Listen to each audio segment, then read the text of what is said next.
Hi, hello friends. Welcome to my channel Secret Recipe. இன்னைக்கு நம்ம செய்ய போற ரெசிபி மல்லி சட்னி. இதுக்கு தேவையான ingredients துவரம் பருப்பு, உளுத்தம் பருப்பு, மல்லி விதை, தேங்காய், வரமிளகாய், கருவேப்பிலை, மல்லித்தழை, உப்பு.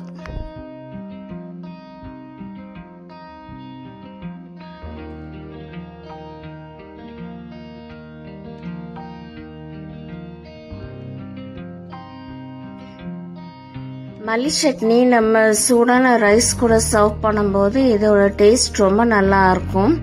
அதோட இது இட்லி, தோசை, ஊத்தாப்பம், பணியாரம், சப்பாத்தி இது எல்லாத்துக்குமே ரொம்ப நல்லா இருக்கும். வீடியோக்குள்ள போறதுக்கு முன்னாடி சீக்ரெட் ரெசிபி சேனலுக்கு சப்ஸ்கிரைப் பண்ணுங்க. ஸோ தட் என்னோட நோட்டிபிகேஷன்ஸ் எல்லாமே உங்களுக்கு வந்துடும். இப்ப வாங்க இந்த மல்லி சட்னி எப்படி பண்றதுன்னு பார்க்கலாம். சட்னிக்கு தேவையான இன்கிரீடியன்ஸ் எல்லாம் எடுத்து வச்சிருக்கேன். நான் இப்போ ஒரு பவுல்ல மல்லித்தலை அரைக்கட்டு எடுத்திருக்கேன். நல்லா வாஷ் பண்ணி இந்த மாதிரி நான் எடுத்து வச்சிருக்கேன்.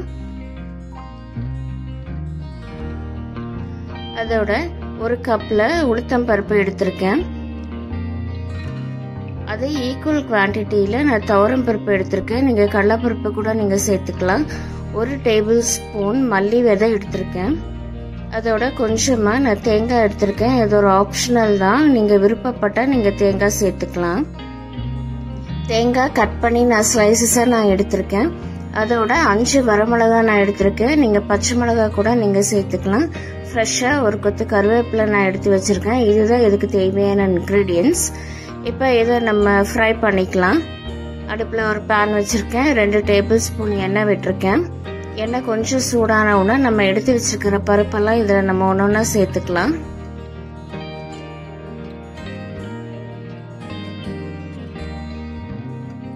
நீங்க வரமிளகாய்க்கு பதிலாக பச்சை மிளகாய் கூட உங்களுக்கு டேஸ்ட் பிடிக்கும்னா நீங்க சேர்த்துக்கோங்க.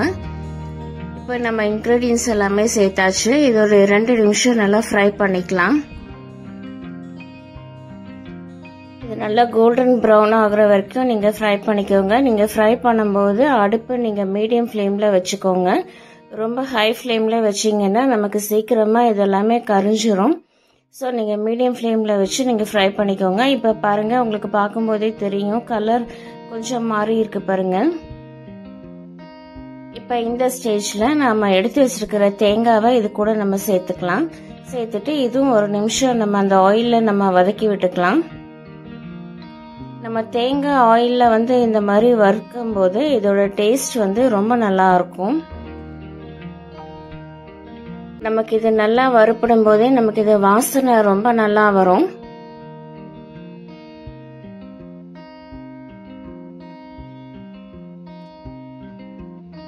இப்போ நமக்கு பருப்பு எல்லாமே நல்லா நமக்கு வறுபட்டுச்சு பாருங்க. இப்ப நல்லா கோல்டன் ப்ரௌன் கலர்ல இருக்கு. இது கூட நான் கொஞ்சமா புளி சேர்த்துக்கிறேன். புளி சேர்த்துட்டு இது ஒரு நிமிஷம் நீங்க மிக்ஸ் பண்ணி விட்டுக்கோங்க. மிக்ஸ் பண்ணி விட்டுட்டு இந்த ஸ்டேஜ்ல நம்ம ஸ்டவ் ஆஃப் பண்ணிக்கலாம். ஸ்டவ் ஆஃப் பண்ணிட்டு இதை நல்லா ஒரு பிளேட்ல போட்டு ஆற வச்சுக்கலாம். ஆற வச்சதுக்கு அப்புறம் தான் நம்ம மிக்சியில இதை பவுடர் பண்ண போறோம். இப்போ ஒரு பிளேட்ல நம்ம மாத்திக்கலாம். அதே பேன்ல நம்ம ஃப்ரெஷ்ஷா எடுத்து வச்சிருக்கிற மல்லி இலையை நம்ம சேர்த்துக்கலாம்.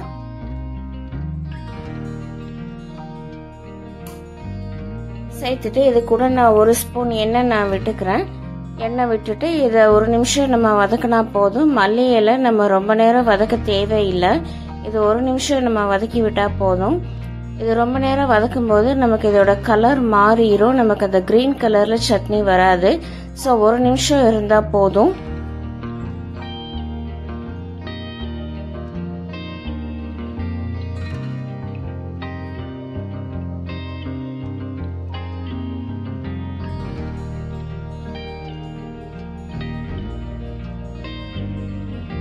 பாருங்க, நமக்கு மல்லி இலையும் நமக்கு ரெடி ஆயிடுச்சு பாருங்க. இப்ப நமக்கு கலர் மாறாம அப்படியே இருக்கு பாருங்க. நமக்கு இந்த மாதிரி இருக்கும்போது நமக்கு சட்னி அரைக்கும் போது நல்ல கிரீன் கலர்ல நம்மளுக்கு வரும். இந்த ஸ்டேஜ்ல நம்ம ஸ்டவ் ஆஃப் பண்ணிக்கலாம். ஸ்டவ் ஆஃப் பண்ணிட்டு இதுவும் ஒரு பிளேட்ல நம்ம போட்டு ஆற வச்சுக்கலாம்.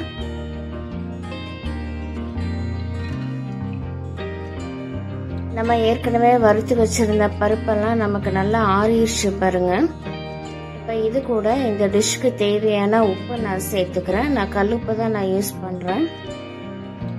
உப்பு சேர்த்தும் போது நான் மல்லி இலைக்கும் நான் சேர்த்தியே நான் போட்டுக்கிறேன். இப்போ இதை நம்ம மிக்ஸி ஜாரில் போட்டுக்கலாம்.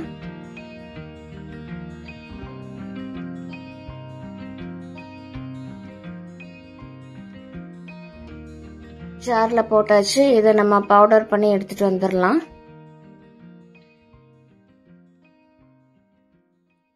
இந்த மாதிரி நீங்கள் பவுடர் பண்ணிக்கோங்க. பவுடர் பண்ணதுக்கு அப்புறமா நம்ம மல்லியை நம்ம சேர்த்து அரைச்சிக்கலாம்.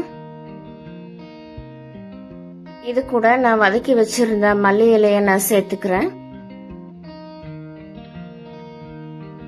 சேர்த்துட்டு கொஞ்சமா தண்ணி சேர்த்து நம்ம அரைச்சி எடுத்துட்டு வந்துடலாம்.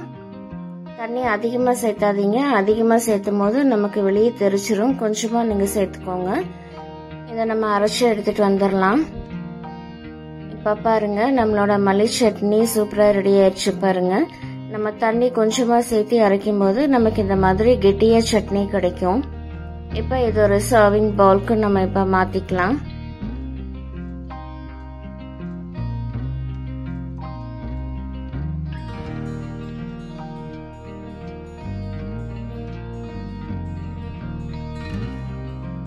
நம்மளோட மல்லி சட்னி எவ்வளவு சூப்பரா ரெடி ஆயிருக்குன்னு பாருங்க. இந்த மல்லி சட்னி சூடான ரைஸ் கூட நம்ம சர்வ் பண்ணும்போது இதோட டேஸ்ட் ரொம்ப நல்லா இருக்கும்.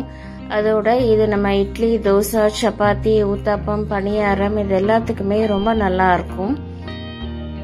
ஸோ ஃப்ரெண்ட்ஸ், இந்த ரெசிபி எல்லாருமே ட்ரை பண்ணி பாருங்க. இந்த ரெசிபி உங்களுக்கு பிடிச்சிருந்தா சீக்ரெட் ரெசிபி சேனலுக்கு லைக் பண்ணுங்க, ஷேர் பண்ணுங்க, சப்ஸ்கிரைப் பண்ணுங்க. கூட பெல் ஐகானை கிளிக் பண்ணுங்க. ஸோ தட் என்னோட நோட்டிஃபிகேஷன்ஸ் எல்லாமே உங்களுக்கு வந்துடும். Thank you. Take care. Bye bye.